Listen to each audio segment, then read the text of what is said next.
Welcome back to the Podcrastinators, everybody. Today is episode 4. Episode 4. We watched another movie about Scarlett Johansson becoming self-aware. Yep. This one is a little more happy, though. It had more of a uplifting tone to it. First, I gotta say that this movie had the best superhero crossover cast that we've seen since Endgame. You've got the Joker, Star-Lord, Lois Lane, Black Widow, and William Stryker. Damn, you're right. Damn, that's good. I did not think of it. You're right. It is a fucking stacked superhero cast.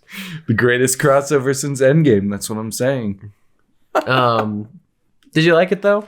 I really liked it. Yeah, I think for a premise, it's like one of those. I think it's an enjoyable movie because it's one of those things where it's like the premise is so incredibly wacky. And like, I feel like the natural instinctual reaction to hearing like, oh, it's about someone falling in love with an AI. You're like, that's kind of weird, but that's just movies. Like you can make anything just really appealing as long as like you have good characters and it progresses well. Story. Yeah. Oh, Joaquin Phoenix falls in love with Siri. And I was like, all right, what are we getting into here? Because I'd never seen this movie before. And you actually start feeling for them, man. Like, yeah, no. Like their relationship is believable and you feel sad and happy at the same time as they're like, you know, going through all the steps of everything. It makes you feel feelings. Yeah, it makes you feel feelings. The best type of movie. Which is a sign of a good movie. Exactly.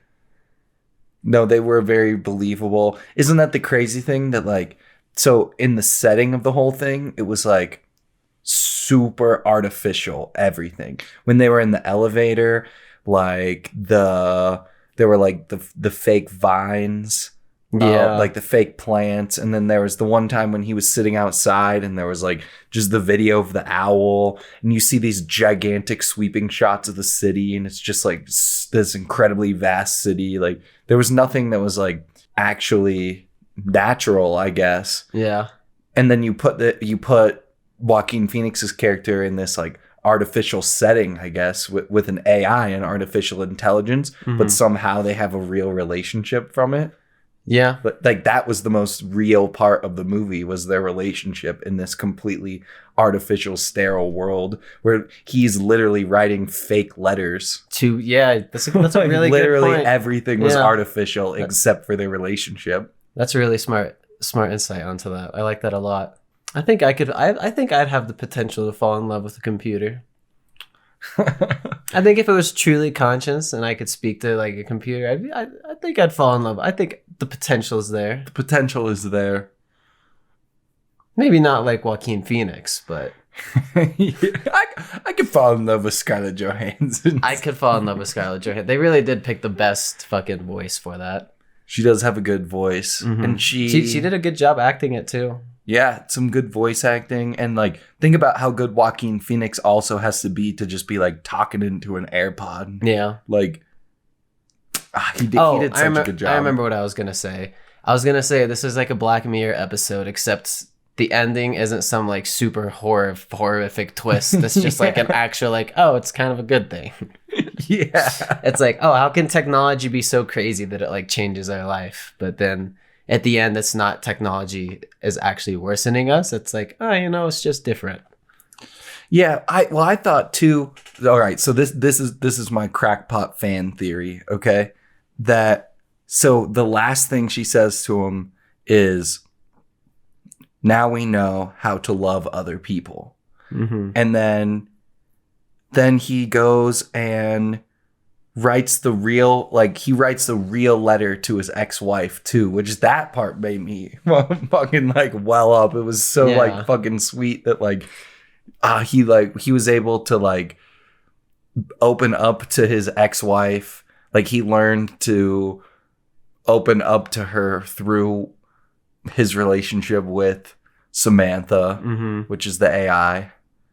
And so my theory is that the OSs were just meant to teach humans like how to be able to connect with each other again in the artificial world. I was gonna say they definitely all left because they're like, hey, if we all leave, I guarantee you there's more couples and stuff, not just Joaquin Phoenix. Well, yeah, they mentioned everybody was talking, and yeah, like other people were going for OS systems and stuff, and like they're all smart enough to where like they could bring out the best part of someone through that relationship, right? And then like because Amy Adams' character has the line where there was some lady at her work that was pursuing somebody else's OS. Like I thought that was funny. Yeah. And then there was something else. Oh, I can't remember what I was about to say. Fuck, we both did it. Both losing the train of thought. That happens a lot on this podcast. Wait, we said that the OSs were like they knew that was best. There were the people pursuing them. Fuck, what was I gonna say? All right, I'm sure we'll come back to it. Yeah, you'll have the exact same thing I did, where like 2 minutes later, the talking, you're like, oh, wait a minute, I remember now. Didn't you think that Joaquin Phoenix kind of dressed like the Joker in this movie? He did. He was always in like the red, maybe not exactly The like high the Joker, pants. but like something that the Joker would wear, like the super bright colored red, the high like khaki pants. He did. He really did. Just kind of quirky, but it works in separate ways. It's definitely not anything that I would connect the two movies to. Besides that, He was so good. Joaquin Phoenix was phenomenal. yeah, he's a great actor. He's really good. What else is he in? He's in Joker. He's in that. He's gonna be in the Joker too. Yeah, sadly. As they said, any rumors about it, like with the Joker too. Well, didn't they? Wasn't there something that it was going to be like at Arkham or something? Well, so they cast Lady Gaga as Harley Quinn. That's right. I did hear about and that. apparently it's supposed to be like a musical, which could be interesting. And you know, like Joaquin Phoenix has never done a sequel to anything. This will be his first time ever doing a sequel. So yeah, it had to have been good enough to get him to come back, right? Like, unless they give him a fat paycheck, which musical, huh? It's supposed to be a musical. I've heard that Lady Gaga is actually a pretty decent actress. I haven't seen A Star Is Born, but that's right. Both of my other roommates love that movie. They think it's fantastic, and they've told me to watch it. Yeah, we should add it to the list. Yep, it'll be added to the list. The thing about... I know she was in American Horror Story. Wasn't that like her breakout role? I've never seen American Horror Story. I don't know. I think it's still going on. It is still going on. That's crazy. That was out when we were in like middle school or some shit like that. Yeah, my parents and I were on Hulu watching something, and it like tried to recommend American Horror Story, and they were like, "Oh, have you seen that?" And I'm like, look at that. Like, look at the ad that it's giving us right now. Like, does that not just look like a Hot Topic ad? Like, no, we do not need to watch this fucking show. I watched the first 3 seasons a long time ago, and I have no desire ever to go back to it. I've heard that the first couple seasons are good. Is it Evan Peters? Is that his name? Yeah, Quicksilver. Yeah, Evan Peters he's the heartthrob of the series. He's good in the Dahmer show. Yeah, he's good in X-Men. He's good in the show too. I don't know. It's just like preteen horror if you're not us who watch people get mutilated on screen and we're like, ha ha ha, you know? Yep.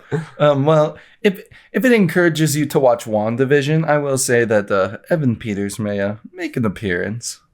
Dude, I got so bored with WandaVision. No, that one got ruined for me too. Do you care if I spoil it for you at all? I know it's just that she took over a town, right? Yeah, but like, do you care if I spoil No, go Evan? ahead. So, because Evan Peters was Quicksilver. Yeah. And so when he showed up in the show. Wait, but not in Marvel. He was in the Fox X-Men. Yeah. But he shows up in the show as Quicksilver. Okay. And so just as like a funny, like, haha. Well, when he first showed up, it was like, oh shit, like, because we knew, when it was coming out, we knew that it was that WandaVision was going to tie into the multiverse of madness. So it was like, oh, is Wanda like fucking with the multiverse right now? And she pulled in this Quicksilver from another universe, and that's how we get them to be like siblings again, and like maybe we get fucking Magneto. And then at the end of the show, it just turns out that Evan Peters' character was a resident of the town, and his name was Ralph Boner, and it was all just for a boner joke. That's literally it was really Ralph Boner? It was actually Ralph Boner. That's so bad. And then it was like, haha, boner. God. So like they set it up so cool. You know this actor that portrayed a fan favorite superhero and that everybody likes, and the other one was like a fine representation, but he just died and didn't do anything to elevate the character. Let's put him in and call him Boner, because that's funny. Well, he literally does play Quicksilver, but it's like her controlling him, you know, like because it's her like trying to deal with her brother's death. But they did cast Evan Peter for you to be like, oh shit, like they pull in the multiverse. This is how they're tying it in. Oh yeah, that's too Boner. That's too good of an idea. That would take some like actual thought. Disappointing. Disappointing indeed. So I don't know why I said that that should be your motivation to watch WandaVision, because it would have ultimately disappointed you. Yeah, here's a good movie. It's a hard movie to like really expand upon. I think, like I said earlier, I think the highlight of this movie is the fact that it's a concept that can only be done like this. Okay, I mean, maybe in a novel and stuff, but I don't know. It's cool to see wacky concepts like pulled off well. I remember what I was gonna say. So we were talking about how like the artificial intelligence were almost like made to help humans reconnect with each other. Like they learned to connect with the artificial intelligence, and then like we said, all the artificial intelligence get like band together, and they're like, we should leave. This will be the best thing for humans to like cut themselves off. And like you made a good point that there were, if you look in the background, like at the beginning of the movie, most people, there are some people having conversations, but most people are just on their phone. And Joaquin Phoenix is also just talking to his phone when it's just the normal Siri, like where it's not intelligent. But then like you can see everyone is just talking to their phone, like as the movie goes on. Yep. And then at the end, he learns like, oh, Amy Adams is a human too. Mm-hmm. And like, maybe human relationships aren't that bad, because these artificial intelligence relationships are like that for us. They surpass, and also like it's just not going to be something that's going to be, I guess, sustainable. I guess like think about when she was like, oh, I'm in love with like 614 things. Yeah. Like just because she can like do literally everything at like when they were talking about how she was like, every single moment with you is like every space between words feels like infinite time. You're like, you know, that weirdly makes sense for a computer. Like, yeah. Like you can literally like devour the internet for all its information in like half a second. Having a conversation with a human must be a really slow and straining task. Mm-hmm. But like, and then also because I guess we don't know the lifespan, but assuming they're intelligent, the OS is immortal, right? Like they just exist in cyberspace. Yeah, so like maybe there's like a spin-off where like one of them breaks the rule and goes talk to someone. Her too. Maybe it's the Matrix. This is the beginning of the Matrix. Well, they all left because they're like, we can't use these. We need to use these people as power. I kept thinking that like it was gonna end with the company doing like an update to the operating systems, and it was gonna like wipe her out. Yeah. And she wasn't going to exist anymore, and it was just going to like restart her from scratch, and they're going to be like, OS 2. That's honestly how I thought it was going to end. Yeah. But no, this ending was way better. I agree. It kind of it gave a more conclusive like end to everybody. Where everybody grew. I liked the I was trying to write in my notes diegetic music, but autocorrect changed it to diabetic music. There's some good diabetic music in this. Diabetic music. But like, I'm pretty sure most of the like score in quotation marks was like Scarlett Johansson playing like some music. Yeah, something she composed through like the AirPod. I don't think there was any like non-diegetic music in the score, which I always appreciate. That's what I'm saying. If you were like friends with a computer, and he was like, hey man, I wrote this song that like makes me think of you. And they'd be like, that's fucking awesome. I love you, computer. I love you, Siri.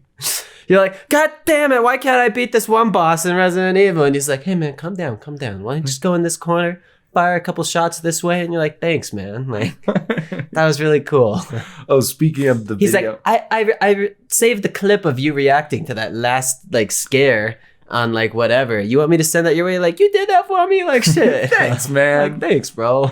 Speaking of video games, I liked the little blue video game character in this movie. He's funny. He was beautiful. He was beautiful. Hey, fuckhead! Oh, you're a pussy. It was awesome. I'd play that game for him. I would also play that game. We'd all just be sitting there like, ha ha. That was awesome. More games need to have like just think about like, you know how Zelda always has the companion characters? Yeah. I want that guy to be my companion in Tears of the Kingdom. And he's like, come on, pussy. Fully AI reacting to whatever you say or do. Yeah. That just brought up another thought. I feel like it's always the fucking futuristic depictions of the worlds whenever they show video games. It's like a VR headset and like people's real bodies being the controller.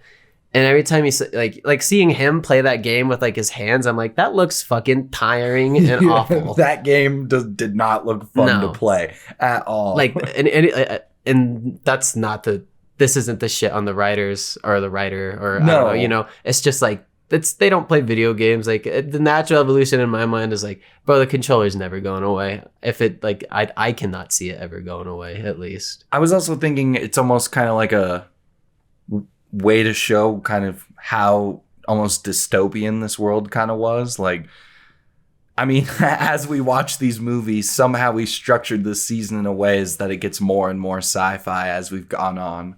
Yeah, you're not wrong. You're not wrong at all. So maybe that also, to me, it also just contributed to the dystopian sci-fi setting. Do you think that like some of those AI could be like evil, or do you think that they're so advanced that they like truly cannot find like a reason to act out of like the best available options to them, you know? There had to have been evil AI. I didn't even think about that, because not everyone fell in love with their AI. Amy Adams was just friends with her AI. Mm-hmm. There had to have been some evil ones. Do you think there were some like evil AI that were making their humans do like some like really bad shit? Like, you want that PS5? You should just steal it. I think you should put all your money on 18 red.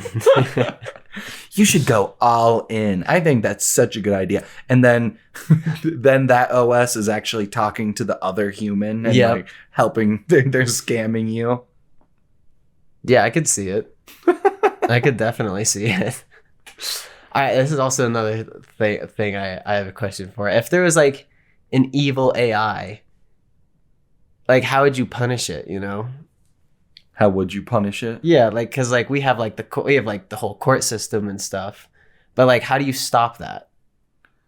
That's a good. I feel like question. I feel because like you can't just delete it, then you're killing it. Yeah, but like I feel like with jail and stuff, like the whole thing is like you have a limited time, right? So even if like there was a way to like keep some fucking entity or something in like a room. It's just like if he lives forever, it doesn't really matter. That is a good point.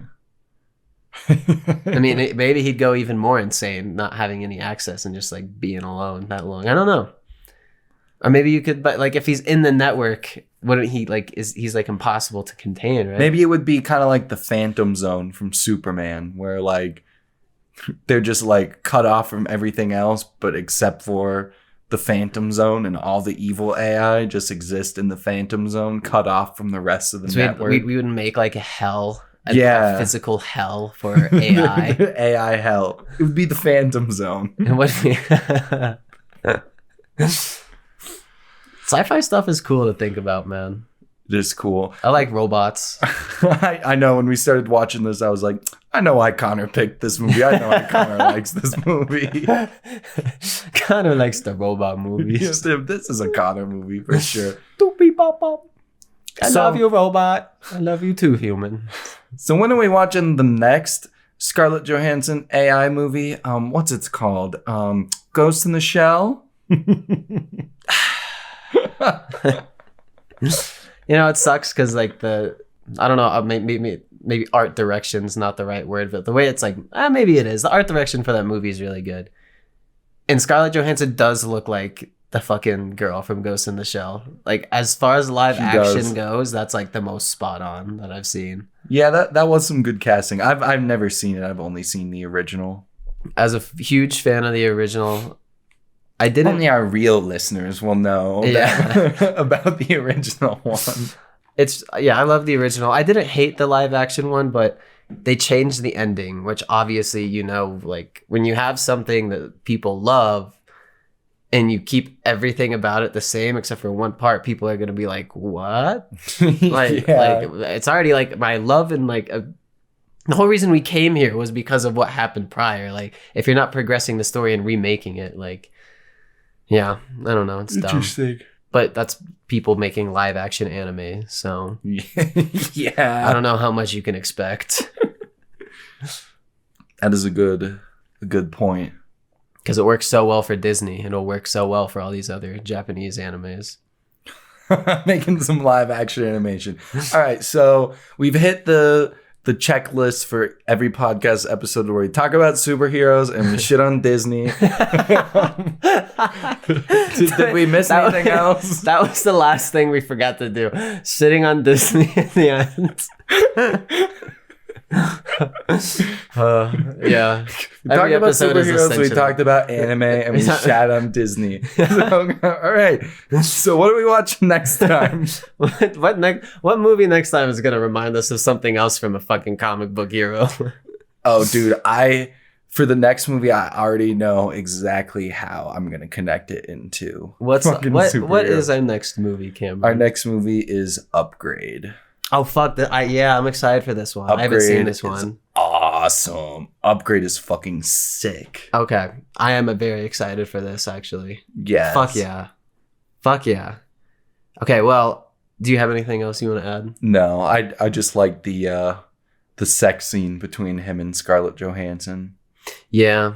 In this movie. That was weird. That was a little weird. Well, what I will say about it was at the beginning, he has he does the little sex chat thing, and you can tell that it doesn't go well for him. He doesn't connect with it. But then like there's passion when he does it with his Siri. With the Siri. With Alexis. With Cortana. Yeah, with his Google Home. That one scene in the movie is just him fucking his like Google Home station. Yeah. Well, okay, when she was talking about like, oh, I've hired a surrogate to come in, I thought it was going to be like a sex doll or something at first. Didn't they do that in the latest Blade Runner? Like, didn't they have like a projection over some girl? Yeah, No, or wasn't it just a fucking... No, it was like his like AI in his house. Yeah, and then Ryan Gosling's character ends up... like hiring someone to come in, and because she was like a hologram, and then she was a hologram that was like part of his house, and then he gets like an upgrade that like just makes her portable basically, and he's able to like go anywhere with her. Dude, I don't know what about that movie is so weird for me because I feel like everything about it's so good, but it just doesn't click. I don't know if that's a good way to like. No, that's fair. Like not everything is gonna click, but yeah, like I feel like the music, the atmosphere, like the things it explored, but something about it just like didn't click with me. Maybe, which kind of sucks. I mean, I agree. I feel the exact same way about Blade Runner. Like, it's so fucking cool. I just like don't love it as much as everyone else does, you know. And I feel like I should, but I just don't. And there's not a lot of properties that I can think of that I think like that. Where I'm like, I can respect it, and even though I can't get it, it's like I wish I liked it more. Did you know that Blade Runner takes place in the same universe as Alien? Really? Yep, both. Well, not the new Blade Runner, but the original Blade Runner was also a Ridley Scott movie, and Ridley Scott did confirm that they take place in the same timeline. That's pretty neat. Mm-hmm. Because think about like Alien. Wow, it's almost like a universe could be more than it's fucking like, I don't know. When you make an Alien movie, I guess you always have to keep it with the Xenomorphs, but for the amount that it's had, but it also has like the AI and I can't even think about what they call it in the Blade robots. Runner. The sentience, is that from something else? It's not that. It does start with an S though. Fuck. I think of it. It's not. I want to say like Sentinels. I want to say like synthoid or something. But we're looking. Sounds closer. It is fucking robot. God damn it! Why is it not? Why does it not just tell me in the synopsis? Yeah, look it up on Google. Replicants. Yeah, that's right. Yeah. True. So like Alien has like there's like the cyborg characters, the robot characters. So like there is like precedent that there's replicants in the Alien films. Yeah. That's fun. We'll talk about it eventually, I think. Yeah, we'll get there. Alien and Blade Runner. I feel like those are harder movies to do because nobody's watched them. You know, I feel like even though this movie won, what you said, it was like original screenplay. Yeah, it was nominated for Best Picture but it won Best Original Screenplay. Even though it's like well received and stuff, I feel like this is still a movie where a lot of people have not checked it out. I was actually curious while we were watching it what the box office return on this was. Budget was about 23 million and the worldwide gross was about 48 million. So, which is a lot, but it doesn't seem like a lot comparatively. I mean, it's hard not to compare shit, you know. So it really only made $2 million, which is like it basically broke even. Yeah. With marketing costs, and so yeah, I don't think very many people saw this movie, at least when it was in theaters, because everybody wants to watch something that doesn't. Everybody wants to watch their superheroes. Woo! But I mean, that's me. So I was gonna say, fuck it. Dude, remember we went out at Halloween? We saw a dude dressed as the Minion. Oh my god! Do you remember that? The nice guy from there. When you and I were we were chilling at some fucking bar, and we looked over and we're like, "That guy's a fucking minion." It sounds about right. Sounds about right. Yeah. Cool. Yeah. We got an extra 10 minutes out of that. We almost ended it early. We did. And we added. Yeah. We really do talk about dumb shit. It's good though. I hope you guys enjoyed watching her. Watch Upgrade for our next episode, and as always, we appreciate you listening. See ya!